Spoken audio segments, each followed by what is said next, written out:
PG bloggers. PG bloggers. The PG bloggers. PG bloggers. The PG bloggers. PG bloggers. PG bloggers. PG bloggers. The PG bloggers, man. The PG GOAT with the PG bloggers. Please don't say the John if you ain't saying it twice. If you don't add the Don, you ain't saying it right.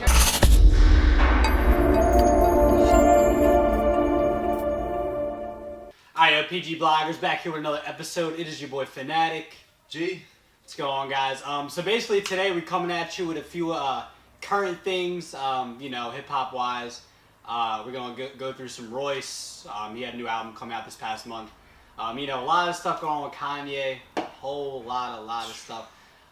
That's a big issue. There's some things we want to talk about relating this stuff to hip hop, not just bull crap like everyday struggle like right. Really, just where hip hop is. Where hip hop is, what we're looking forward to, what we're not looking forward to, who's doing well, who isn't. Just some discussions. So, is Royce the best lyricist right now? I'm gonna just go right into it. Is Royce the 5'9"? Because I'm not even asking. I'm gonna tell you, Royce the 5'9" is lyrically the best right now. Define right now. All right, right. What do you mean right now? I'm gonna tell you. All right, this started with Prime because he didn't even listen to this. Prime, right? Him and Premier, classic album. I'm not kidding. One of the best albums, like probably. That's up there. That's up there with Good Kid, Mad City. I'm not kidding. That's top 5 in the past, like, what was that 2014? So like probably past 6-7 years, including Good Kid, Mad City. All right, amazing music. That's one of Royce's best. And like Royce even got a little personal in the album, crazy personal, but he just showed he's one of the best lyrically. Prime, he dropped Layers. Killed every feature he's been on, whether it's any Slaughterhouse member, any track, it don't matter. What else? Bar Exam 4. That is one of the best mixtapes I heard in a couple years. Alright, like no one do it. Like Royce literally just does those tapes to show he's the best. Like that's what it is. Alright, then there's Prime 2. I wasn't in love with it. It was good, but maybe coming off a classic, you don't expect. I mean, you're expecting another classic, but it is what it is. Great album, lyrically crazy. What about this last one? Book of Ryan, also a good album. How Did you you feel like about it? Altogether? Good album. It's his most personal. I liked it. There were some songs in there like Cocaine, a couple that he sang on, which I wasn't a huge fan of. But I liked it.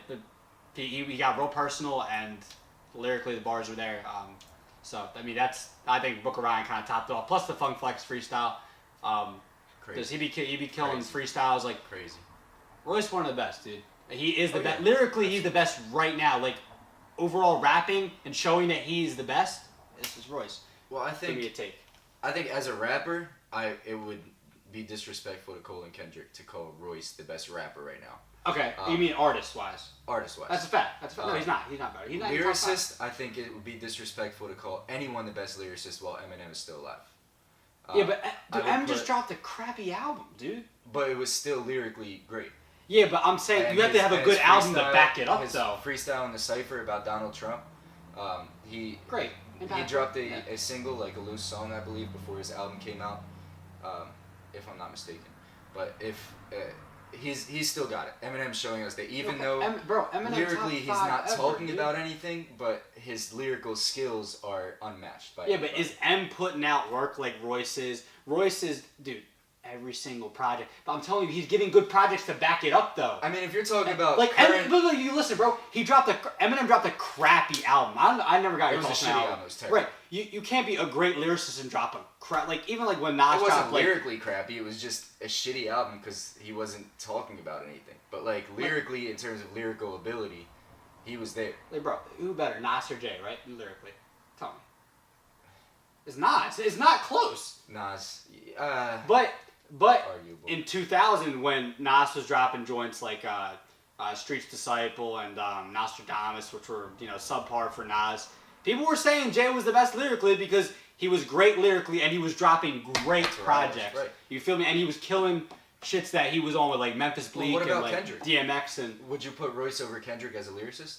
Because I think I would still say Kendrick is lyrically better than Royce. That's where I'm cool with that argument. Mm-hmm. I'm cool with that. But I think just rapping wise, Royce the best right now. That's just my opinion. Right. I can see Kendrick though. I can see that. I think Royce's lyrical ability is great in terms of he can tell a story like no other.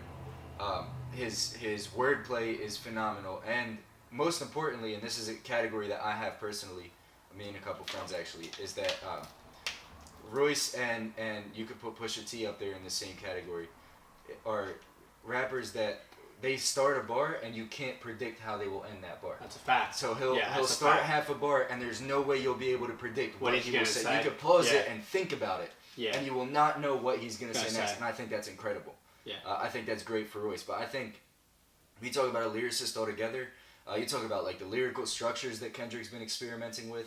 Kendrick's incredible. Yeah, the way he puts his words together, the way he chops his words up, things like that, just absolutely ridiculous. I personally would put Kendrick as number one. That's fine. I say Royce, but I'm cool with that. I say Kendrick's too. I respect Royce. I respect Royce a lot, and I think the Book of Rhyme, by the way, was phenomenal. You liked it? Okay. I think it was boring to a point. I can see that. I can see that. Yeah, I wouldn't consider it album of the year, or you know, it might be top 3 if you want to talk about album of the year, but I think it was boring. It's still got a while to go. Yeah, his hooks, you know, are lacking. I think that's a fact. And I think a lot of the time the album just slowed down too much. A lot of, you know, even Cole was saying like the song about his mom, he had cut short. I forget what it's called. Addict. Once an Addict, right? Yeah. So he cut that short because it felt like it kind of affected the pace of the album. He took a couple songs out for the same reason. I think that's important. I think Royce, in terms of the pacing of his album, a lot of the times it didn't just like slow down, but it like dragged on. You know what I mean? Like, it was great music. I'm with you. But if you're listening to that album straight through, there were points where you were just like, oh. He had, for example, he had a song called Power. I don't know if you really listened to it. Uh-huh. 6 minutes 30-second song. Amazing song, but it was a little long. Straight bars for 6 minutes, and it's like. And he was telling a story. He was telling a story. Amazing story. But at the same time, I'm like, dude, you can cut a minute or two short, just a little bit. You know, it was still a good album. You can go back and listen to it as Lucy's and enjoy the album a lot more. But I think part of having a great album is having it flow together and not just be great songs that are like loose. You know, like, oh, if I listen to this song, it's fire. If I listen to this song, it's fire. But when you put them all together, like I listened to the album straight through, cover to cover. And for me, there was times where I was just like tired of it. Like I literally paused it, put a different song on. Yeah, put a different song on, and then came back to the album. And I think that hurts the reception of it a little bit. I like I love the idea of the interludes, and his son was in the interludes and stuff like that. Absolutely. Some of the interludes were just a little too long. He had 3-minute interludes. I'm like, dog, you just gotta. Takes you out of it. You gotta like 30 seconds to a minute, and that's it to get to the next song. And I understand it was a very personal album. That's great. That's the shit I love. Right. But I compare it to watching a basketball game. I think that even no matter how intense or fun a basketball game is to watch, if there are too many fouls or if there are too many timeouts, it takes you out of it a little bit. College basketball. Even though the game is very good to watch and it's good quality basketball, it gets slowed down at certain points, and I think that was a problem with Royce's album.